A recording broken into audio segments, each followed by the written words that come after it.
जी अस्सलाम वालेकुम प्यारे बच्चों। आप देख रहे हैं English easy tricks with Mohammad Shoaib. आज जिस लेसन की हम एक्सरसाइज करने लगे हैं वो है द फैमिली वैल्यूज़ इन पाकिस्तान। तो सबसे पहले ज़रा इसके वर्ड और मीनिंग देखते हैं। थ्राइव, टू ग्रो और डेवलप। थ्राइव का क्या मतलब होता है? आगे बढ़ना। बीकन, बीकन का क्या मतलब होता है? मशल, चिराग, जो चीज़ आपको रास्ता दिखाती है। रेवरेंस किसको कहते हैं? डीप रेस्पेक्ट को, बहुत ज़्यादा इज्जत को कहते हैं। पैरिश माइंडेड का क्या मतलब होता है? जब इंसान का माइंड वीक हो जाता है। यूटिलाइज़ का क्या मतलब होता है? यूटिलाइज़ का मतलब होता है किसी भी चीज़ को अपने फ़ायदे के लिए इस्तेमाल करना।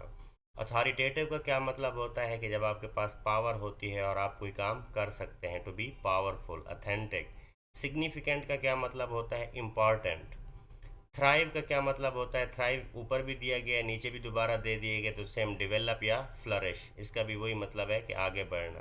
कोहिसिव, कोहिसिव का क्या मतलब है? कनेक्टेड को कहते हैं, एक दूसरे के साथ मिले जुले होना। बिविचिंग, बिविचिंग का क्या मतलब है? यूनाइटेड या कनेक्टेड, के इत्तेफाक को कहते हैं, किसी भी चीज़ के मिले होने को कहते हैं। एवर्ट, एवर्ट का मतलब होता है कि भटकना, एक जगह से दूसरी जगह, टू टर्न अवे, मुड़ जाना, एक साइड पे हो जाना। फिनोमिना, फिनोमिना किसको बोलते हैं? फैक्ट को बोलते हैं, किसी भी मजहर को फैक्ट को बोलते हैं, किसी भी चीज़ के ज़हर होने को। डिमॉन्स्ट्रेट, टू शो क्लियरली, ठीक है, किसी भी चीज़ के शो कराने को बोलते हैं। प्रॉस्परिंग, डूइंग वेल, फ्लरिशिंग, कि किसी भी चीज़ को अच्छे तरीके से करना। प्रॉस्पर का वैसे मतलब खुशहाल भी होता है।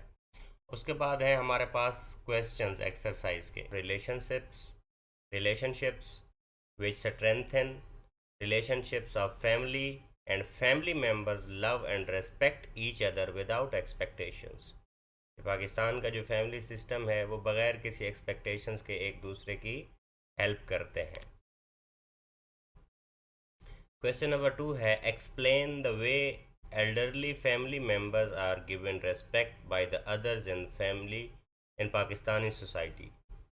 So in a joint family system, elder people set the tone by reaching out to their friends and community and teach their children the importance of doing same.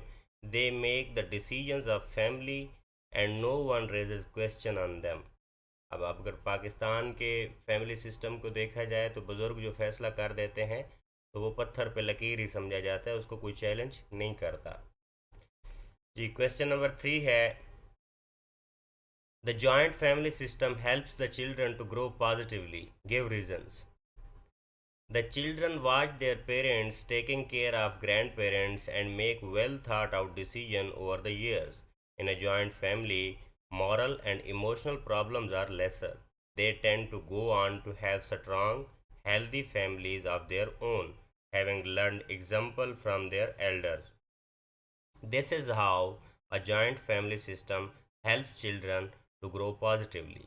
जब एक फैमिली में एक बच्चा अगर देख रहा है कि किस तरह उसके पेरेंट्स अपने पेरेंट्स की खिदमत कर रहे हैं तो वो उनका भी दिमाग बन जाता है, जिससे एक पॉजिटिव माहौल जन्म लेता है। Question number 4, describe the way children are brought up and nursed in a traditional Pakistani family। The family in Pakistan never fails to look at children in family as a gift from Allah। All family members are responsible for teaching the children the basic beliefs of religion, family values, customs, and the traditional are also transformed to the children by the elders। अब देख लें Pakistani family क्या करती है। हमेशा हम बच्चों की दीनी तालीम पे बहुत ज़्यादा तवज्जो देते हैं। सबसे पहले हमारा बच्चा कुरान पढ़ने जाता है, जिससे उसे बेसिक्स का पता चलता है। Question number 5, describe how physical and emotional support is strength in joint family system. Answer है जी, in a joint family system peoples main objective is living together, growing together and surviving together. Giving physical and emotional support is quite usual in a joint family system. अब जितने भी आप family system को देखते हैं तो वो ये कहते हैं कि हम हमेशा एक दूसरे के साथ रहना चाहते हैं। आल्दो कि ये चीज़ें आजकल कम हो रही हैं, लेकिन फिर भी लेसन में जो लिखा गया है कि वो एक दूसरे के साथ ही मरना जीना पसंद करते हैं। जी, क्वेश्चन नंबर 6 है जी, who can play a positive role to keep the family values in Pakistan and how? तो आंसर है जी, each member of Pakistani family has respect for the elder family members and elders are also good role models. They are look like the primary source of guidance which intact the Pakistan family system. तो एक बात याद रखें कि जब भी हम देखते हैं कि पॉजिटिविटी कैसे आती है, तो वहीं पे ही फैसले अच्छे होते हैं जहाँ पे लोग एक ही बंदा फैसले करने वाला होता है। अगर सारे फैसले करने वाले हों तो वो फिर सिस्टम सही नहीं चल सकता। तो इसलिए हमारे बुज़ुर्ग ही रोल मॉडल होते हैं, तो उन्हीं के फैसले ज़्यादा माने जाते हैं। Question number 7, analyze the text carefully and identify the theme of the unit. The theme of the unit is Pakistani joint family system, that how people live together and how they support each other to succeed in life. Lesson हम पढ़ चुके हैं, तो जाहिर सी बात है वो जॉइंट फैमिली सिस्टम है पाकिस्तान का, तो उसका थीम यही है। ये कुछ क्वेश्चन विद इन लेसन दिए गए हैं, जो लेसन के अंदर दिए गए हैं, इनको ज़रा देखते हैं। क्वेश्चन नंबर 1 है जी, why is family taken as a bond of relationship? तो आंसर है, family members love and respect each other without any expectation, that's why family is taken as a bond of relationship. ठीक है, सारे एक दूसरे की हेल्प करते हैं, तो इसलिए उसे बॉन्ड ऑफ रिलेशनशिप समझा जाता है। Question number 2, who is the guardian of the family? The male members of the family are generally considered to be the guardian of the family and they play a significant role for the well-being of the family. तो होता क्या है, तो हम mostly क्या होता है, mail ही अपनी फैमिली का गार्डियन होता है। Question number 3, how do the children make well thought out decisions? The children watch their parents taking care of their grand parents and make well thought out decision over the year. This role guides the children to be sportive and good decision makers. तो होता क्या है कि जब हम बच्चे बुज़ुर्गों को देखते हैं कि वो कैसे अपने बुज़ुर्गों की खिदमत कर रहे हैं, तो हमारा एक माइंड बन जाता है कि हमने भी अपने बुज़ुर्गों की खिदमत करनी है। जी, क्वेश्चन के बाद देखते हैं जी, choose the correct option. Family values, customs and traditions are transfer to the children by their elders. Option B, ये ग्रीन किए गए ऑप्शंस। एंड सेकंड है जी, the central beacon in Pakistani traditional family is created by grandparents. The tenets of Islam further strengthens this bond. Third का क्या है, strengthens. चौथा है जी, universal teaching of our religion are the essential part of our family values. पांचवा है जी, our family values look to us dream like. हमें वो ख्वाब जैसी लगती है। तो ये ज़रा देखते हैं topic sentence and supporting detail. Topic sentence के बारे में एक बात याद रखें, टॉपिक सेंटेंस जब भी आप कोई पैराग्राफ पढ़ते हैं, उसमें एक ऐसा सेंटेंस होता है जिसको पढ़ के आपको लगता है कि पूरे सेंटेंस में यही बातें की, पूरे पैराग्राफ में यही बातें की गई हैं। तो एक सेंटेंस जो पूरे पैराग्राफ के बारे में बताता है, तो उसे क्या कहते हैं, टॉपिक सेंटेंस। और ये एक अच्छे राइटर की निशानी होती है। कभी भी आप जब बुक पढ़ेंगे ना, अगर अच्छे जो राइटर्स होते हैं, आप उनके पैराग्राफ, कोई भी उनका आप पैराग्राफ ले लेंगे ना, उसमें आपको टॉपिक सेंटेंस मिलेगा। मोस्टली पहला सेंटेंस होता है, लेकिन वो आपको दरमियान में भी मिल सकता है। ठीक है, तो ये टॉपिक सेंटेंस हमेशा पूरे पैराग्राफ के बारे में बता रहा होता है। तो ये ज़रा एग्जांपल देखते हैं। The real beauty of any nation lies with in its traditions, values and culture. अब ये है टॉपिक सेंटेंस। अब स्पोर्टिंग डिटेल देखें। In Pakistan, a family is not merely a group of people who are together just by nature. Here, family is a bond of relationships in which people are joined to each other with the emotional ties, where every relation makes the other relations complete, where family members love and respect each other without any expectations, where the elders are arranged with dignity and honor. अब देखें, ऊपर वाले sentence को देख लें तो एक ही sentence के अंदर आपको ये सारा खुलासा नज़र आ जाएगा। बाकी सारी क्या है जी, ये स्पोर्टिंग डिटेल है। तो कभी भी जब आप टॉपिक सेंटेंस को अगर ट्रेस करना सीख जाएं तो समरी में आपको बहुत उसका फ़ायदा होता है। अच्छा जी, आगे है read the passage carefully and mark the topic sentence and supporting details from the further. ठीक है, from the 4th and 6th paragraph. तो ये आपने क्या करना है, ये आपने खुद करना है और आपने कमेंट में लिख देना है, उस पर मैं फिर कमेंट करूँगा। What is the difference between custom and traditions. ये नीचे लिखा हुआ है red, custom refers to the specific practice of behaviour while tradition refers to a long established and valued practice or belief passed down through the generation। अब ये जो custom होता है ये स्पेसिफिक प्रैक्टिस होती है। आप किसी भी कल्चर को देख लें, आप उसी कल्चर के किसी दूसरे डिस्ट्रिक्ट में चले जाएं तो ये चीज़ें आपको डिफरेंट मिल जाती हैं। लेकिन जो ट्रेडिशन होती है वो रिवायत बरसों से चली आ रही होती है और आपके बुज़ुर्गों से आपको मिली होती है, तो वो कई नस्लों से आ रही होती है। इनमें यही मामूली सा है फ़र्क है। तो आगे जी देखते हैं एक्सटेंसिव रीडिंग। एक्सटेंसिव रीडिंग क्या होती है? एक्सटेंसिव रीडिंग का ये मतलब होता है जब भी कोई चीज़ आप रीड करते हैं उसे इस लेवल पे रीड करते हैं कि आपको बहुत कुछ, आपने पहली बुक्स वगैरह में जहाँ भी कुछ पढ़ा हो तो आप उसको साथ एसोसिएट करने लग जाते हैं। ठीक है, आपको पता होता है कि ये पॉइंट कहीं पढ़ा था या नहीं पढ़ा था, ये किसी के साथ ये लिंक कर रहा है। ठीक है, इसको ज़रा पढ़ते हैं। It is the great truth that the degree of happiness may vary according to the degree of virtue।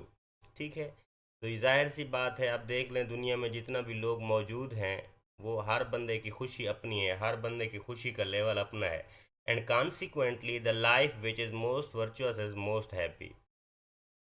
और ज़िंदगी जाहिर सी बात है, जो जितना नेक होगा और वो उतना ही खुश होगा। Every degree of virtue has a proportionate degree of happiness accompanying it। तो जाहिर सी बात है, जिसने जैसी ज़िंदगी गुजारनी है, जैसे जैसे कोई रह रहा होता है, जैसे जैसे कोई ज़िंदगी गुजार रहा होता है, तो सबको पता होता है कि वो क्या कर रहा है और उसी का प्रोपोर्शनल होता है कि आप कितना खुशियाँ बांट रहे हैं, तो उसी निस्बत से आपको मिल रही होती हैं। If we expect too much from life we can not be happy. तो जाहिर सी बात है, तो आप अगर आप लाइफ से सारा कुछ एक्सपेक्ट करते हैं तो आप कभी भी हैप्पी नहीं हो सकते। तो हमेशा मैं कहा करता होता हूँ कि आपके पास दुनिया में सिर्फ एक दिमाग है जिसको आप चेंज कर सकते हैं, एंड दैट इज़ योर्स, और वो आपका अपना है, आप बाकी किसी का दिमाग। तो खुश रहना खुद सीखें। अगर लोगों पे आपका मूड डिपेंड करता है, किसी और चीज़ पे करता है, तो आपका मूड हमेशा ख़राब ही रहेगा। It is only by giving to the life what we can best afford. तो जाहिर सी बात है कि ज़िंदगी को आप अगर कुछ देते हैं तभी ज़िंदगी आपको कुछ देती है। That we can lead a joyous life, तभी आप कोई एक खुश ज़िंदगी गुजार सकते हैं। Life is not self aggrandizement. Life कोई ऐसी चीज़ नहीं है कि जो आप ये समझते हैं कि ख़ुद ब खुद ये चलेगी, ज़िंदगी की जितनी तलखियाँ आएंगी ये ख़ुद इनको इधर उधर कर लेगी। तो ये इंसान का अपना एक काम होता है जो उसने करना होता है। A self-seeker and selfish man can never do any good to other। तो जाहिर सी बात है, एक मतलबी इंसान किसी के काम नहीं आ सकता, मतलबी को हमेशा अपना ही ख्याल होता है। It is only by realizing that the needs and the desires of the others are important and should be addressed। ठीक है, तो जाहिर सी बात है, ये सिर्फ एक एहसास वाला बंदा ही समझ सकता है कि दूसरे की ज़रूरियात को ज़्यादा इम्पोर्टेंस देनी चाहिए बजाय इसके कि हम अपने बारे में जिएं। और ये एक बात याद रखें कि इंसान और जानवर का अगर फ़र्क देखा जाए, आप देख लें, आपको अपना दर्द अगर महसूस होता है तो आप ज़िंदा हैं, अगर आपको दूसरों का दर्द महसूस होता है तो आप इंसान हैं।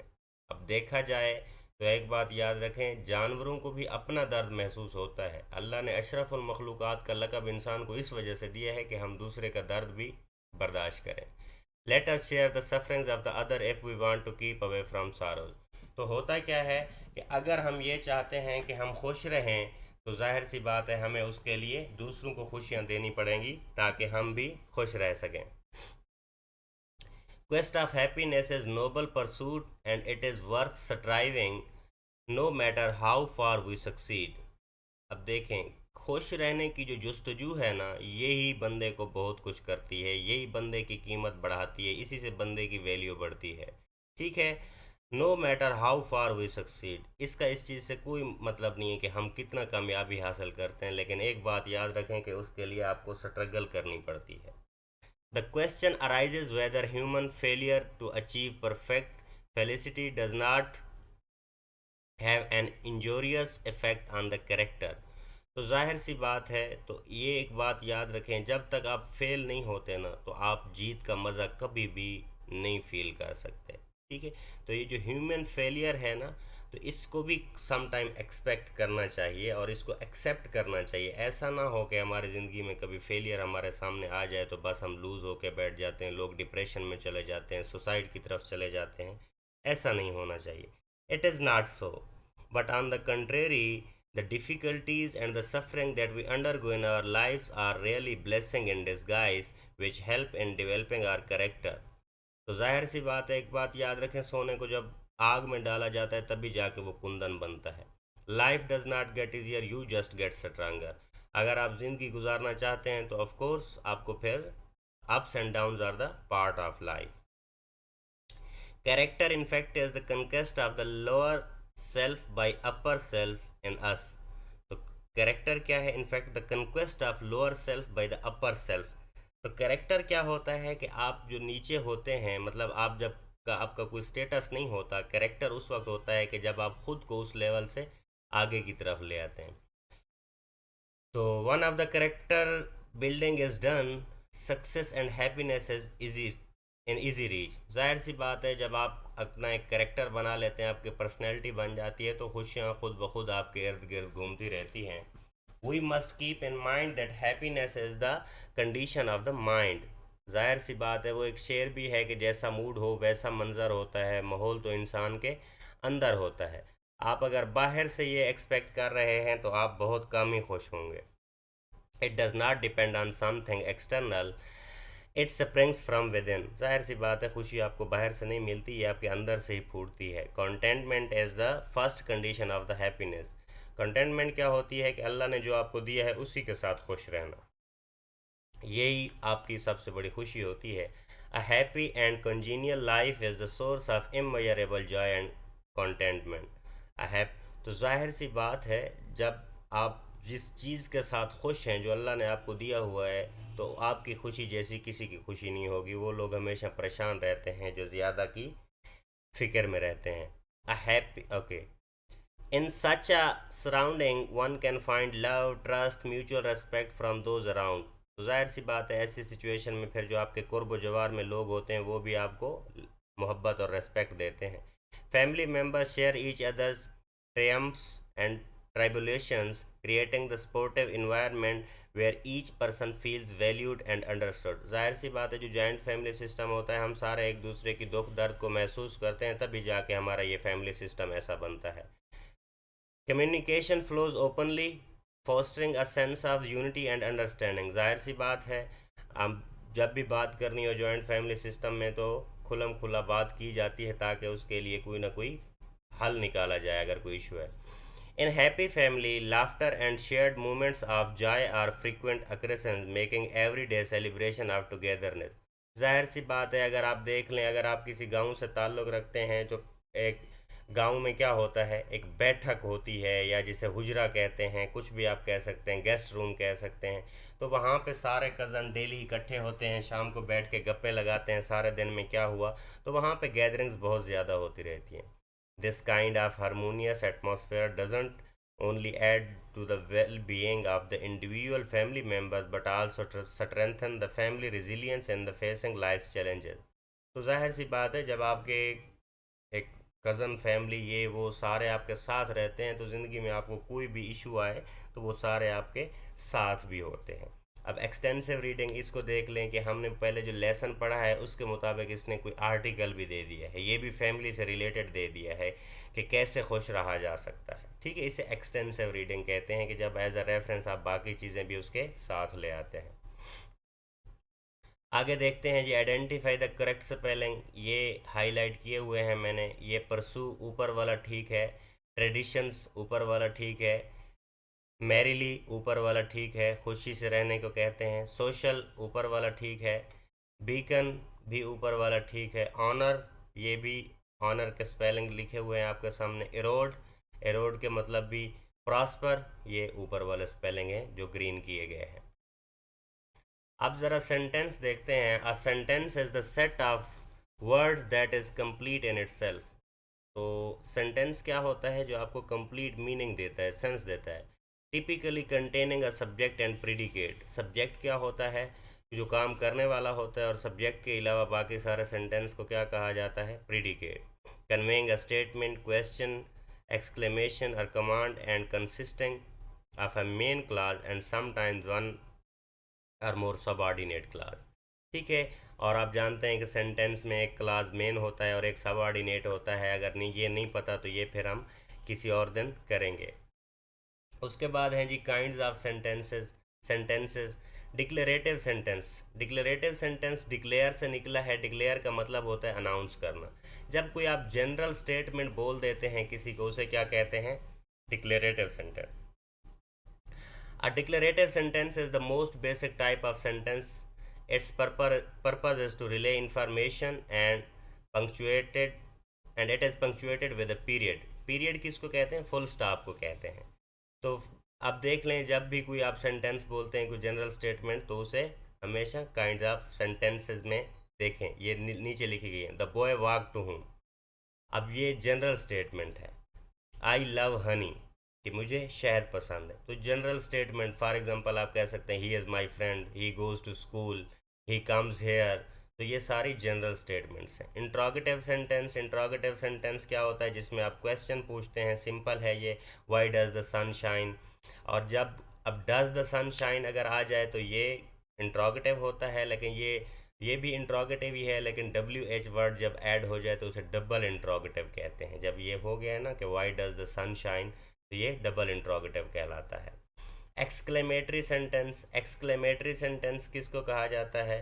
तो एक बात याद रखें, ये स्ट्रांग इमोशंस वगैरह को जब भी हम शो करते हैं, ये भी होते ही एक तरह का एक सिंपल स्टेटमेंट होती है, लेकिन आप उसे एक क्वेश्चन को एक सिंपल स्टेटमेंट बना के पेश करते हैं। For example, exclamatory sentences are like declarative sentence, they make the statement instead of asking a question। अब डायरेक्ट क्वेश्चन पूछने की बजाय उसको एक स्टेटमेंट बना। But their main purpose is to express the strong emotions. उसका मेन मकसद क्या होता है? कि आपने स्ट्रांग इमोशंस बताने होते हैं। They have an exclamation point instead of period, कि वो फुल स्टॉप के बजाय उनके सामने ये सेमी कॉलन होता है, ये एक्सक्लेमेशन मार्क होता है। सो फॉर एग्जांपल दी गई है, I said I wanted tacos instead of pizza. ठीक है। तो ये जो अलामत आगे दी गई है, ये एक्सक्लेमेटरी सेंटेंसेस की है।